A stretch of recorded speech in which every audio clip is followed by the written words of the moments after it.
ഞാൻ കൂടുതലും പത്രങ്ങളിൽ നിന്നാണ് വായിക്കുന്നത്. പത്രങ്ങൾ, പിന്നെ ന്യൂസ്, ടി വിയിലെ ന്യൂസ് കാണാറുണ്ട്. പിന്നെ അല്ലാതെ ഡൈജസ്റ്റ് പോലുള്ള പുസ്തകങ്ങളിൽ നിന്നാണ് ഞാൻ എനിക്കുള്ള അറിവ് കണ്ടെത്തുന്നത്. റൗണ്ടുകൾ ആദ്യത്തെ റൗണ്ട് അധികം കുഴപ്പമില്ലാതെ തോന്നി, അത്യാവശ്യം എഴുതാനും പറ്റി. പിന്നെ സെക്കൻഡ് റൗണ്ടിലാണ് കുറച്ച് ടഫായി തുടങ്ങിയത്. നമുക്ക് അറിയാവുന്ന കാര്യങ്ങൾ പോലും മറന്നുപോയി.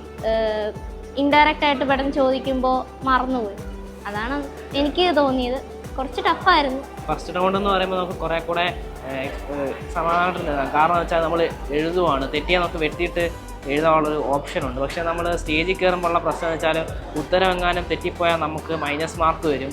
ഇതുപോലെ ഒരു ക്രൂഷ്യൽ സിറ്റുവേഷൻ പോലെ ആണ് നമ്മൾ സ്റ്റേജിൽ കയറുമ്പോൾ. പക്ഷേ ഫസ്റ്റ് 3 റൗണ്ട്, അത് മൂന്നാമത്തെ റൗണ്ട് ഫ്ലാഷ് കാർഡ് റൗണ്ടാണ് ശരിക്കും പറഞ്ഞാൽ ഏറ്റവും നല്ല റൗണ്ട്. കാരണം നമുക്ക് റിസ്ക് അത്രയും കുറവാണ്, നെഗറ്റീവ് മാർക്ക് ഇല്ല, എഴുതുകയാണ് ചെയ്യുന്നത്. എങ്ങനെ തെറ്റിപ്പോയാൽ നമുക്ക് ചിലപ്പോൾ വെട്ടി ചെറിയ ഓപ്ഷനെങ്കിലും അവർ തന്നെന്ന് വരാം. അതുപോലുള്ള അവസ്ഥ. പോരാത്തതിന് ലാസ്റ്റ് റൗണ്ട് എന്ന് പറയുമ്പോൾ നമ്മൾ വളരെയധികം ശ്രദ്ധിച്ച് ചെയ്യേണ്ട ഒരു റൗണ്ട് തന്നെയായിരുന്നു. ഞങ്ങൾക്ക് ലാസ്റ്റ് റൗണ്ടിലാണ് 800 പോയിൻ്റ് ആയി ഞങ്ങൾക്ക് അതിന് തൊട്ട് മുമ്പ് റൗണ്ട്. ലാസ്റ്റ് റൗണ്ടിൽ ചെറിയ മിസ്റ്റേക്കിൻ്റെ പേരിലാണ് ഞങ്ങൾക്ക് കുറഞ്ഞ് എന്നാലും ഞങ്ങൾക്ക് സെക്കൻഡ് തന്നെ മെയിൻറ്റെയിൻ ചെയ്യാൻ പറ്റി.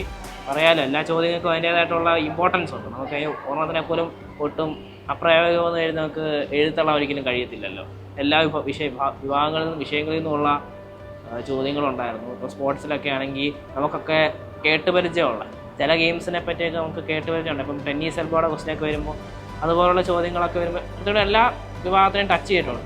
ചില ക്വസ്റ്റ്യൻസിനൊക്കെ 2 അർത്ഥം തന്നെ വരാൻ സാധ്യത. ഇപ്പോൾ കിളിമഞ്ചാരോയെ പറ്റിയുള്ള ചോദ്യം വരുന്നത്, അപ്പോൾ അതിനകത്ത് സയൻസും ജോഗ്രഫിയും ഒരുപോലെ വരും. അതുപോലെയുള്ള ചോദ്യങ്ങളൊക്കെയാണ്. അത് നല്ലൊരു ക്വിസിങ് അനുഭവം തന്നെയായിരുന്നു. സന്തോഷമുണ്ട്, തീർച്ചയായും സന്തോഷമുണ്ട്. കാരണം എല്ലാവർക്കും ഒന്നും ലഭിക്കുന്ന ഒരു അവസരമല്ലല്ലോ ഇത്. അത് കഴിഞ്ഞ ദിവസം ചാമ്പ്യന്മാരെ ഉണ്ടായിരുന്നു ഇത്തവണ ഞങ്ങളൊപ്പം മത്സരിക്കാൻ. പക്ഷേ ഞങ്ങൾ കാര്യമാണ്, കാരണം ഒരുപാട് മത്സരങ്ങൾ തോറ്റിട്ടൊക്കെയാണ് ഞങ്ങൾ ഏതെങ്കിലുമൊക്കെ ഒരു മത്സരമൊക്കെ ജയിക്കുന്നത്. എപ്പോഴായാലും അതുപോലെ ഞങ്ങൾ ജയിച്ചവരെയും പരാജയപ്പെട്ടു. കാരണം അവരും അവരുടേതായൊരു വ്യക്തിമുദ്ര പതിപ്പിച്ചിട്ടായിരിക്കും ഇവിടെ നിന്ന് പോകുന്നത്. എന്തായാലും പത്തനംതിട്ട ജില്ലയെ പ്രതിനിധീകരിച്ച് പങ്കെടുക്കാൻ കഴിഞ്ഞ് ഞങ്ങൾ രണ്ടുപേർക്ക് സന്തോഷമുണ്ട്. എനിക്കും വളരെയധികം സന്തോഷമുണ്ട്. സെക്കൻഡ് കിട്ടുമെന്ന് ഒരിക്കലും പ്രതീക്ഷിച്ചല്ല. മിക്കവാറും ഫസ്റ്റ് റൗണ്ടിൽ തന്നെ പുറത്താവുകയാണെന്ന് വിചാരിച്ചത്. വളരെയധികം സന്തോഷമുണ്ട്.